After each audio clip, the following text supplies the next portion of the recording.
Hey, salut à toi, j'espère que tu vas bien. Quand on a mal ou qu'on se fait mal, la première question qui nous vient en tête, c'est quel professionnel de la santé, quel thérapeute devrais-je consulter? Souvent, en fait plus souvent qu'autrement, on a tendance à retourner vers là où les personnes qui nous ont fait du bien, sans trop savoir si leur approche est la plus adéquate en fonction de notre situation actuelle. Que ce soit médecin, physiothérapeute, acupuncteur, ostéopathe, pour ne nommer que quelques professionnels de la santé, bien évidemment, il est parfois difficile de savoir quel soin serait le plus approprié en fonction du ici maintenant. Bien évidemment, chaque thérapeute a ses forces, mais aussi ses limites.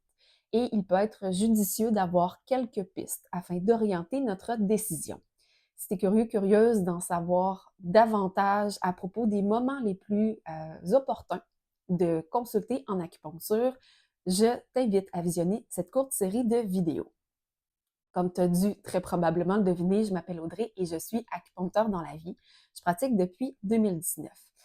Je me rends compte au fil du temps que les patients-patientes ont parfois de la difficulté à savoir quand venir me voir ou me revoir en traitement.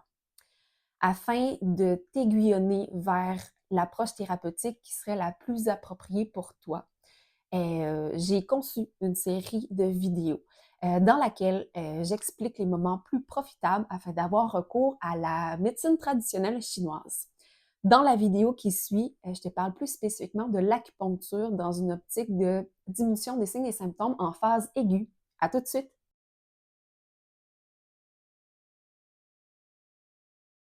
Alors, en phase aiguë, il y a deux cas de figure. Il y a tout ce qui est lié à des traumas physiques. On parle ici de blessures sportives, de chutes sur la glace. L'acupuncture va, dans un premier temps, permettre de diminuer l'intensité de la douleur et il y a également des propriétés anti-inflammatoires.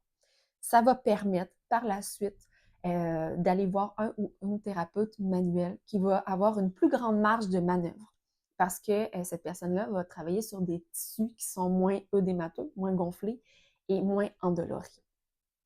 Le deuxième cas de figure, c'est tout ce qui est crise. Donc, par exemple, réapparition de signes et symptômes migraineux. Le principe de l'acupuncture est le même. On va d'abord vouloir diminuer la douleur et l'inflammation. On va travailler de manière concomitante au niveau du chêne de l'esprit. Donc, c'est toute la sphère émotionnelle qui peut être rattachée, reliée à une récidive de signes et symptômes. On parle d'émotions comme la colère, la tristesse, la peur. Le but, c'est également de limiter le plus possible l'impact de la douleur sur les activités de la vie quotidienne. Je vous dirais que de manière générale, l'acupuncture est recommandée et conseillée dans les phases aiguës, quand la douleur est très vive.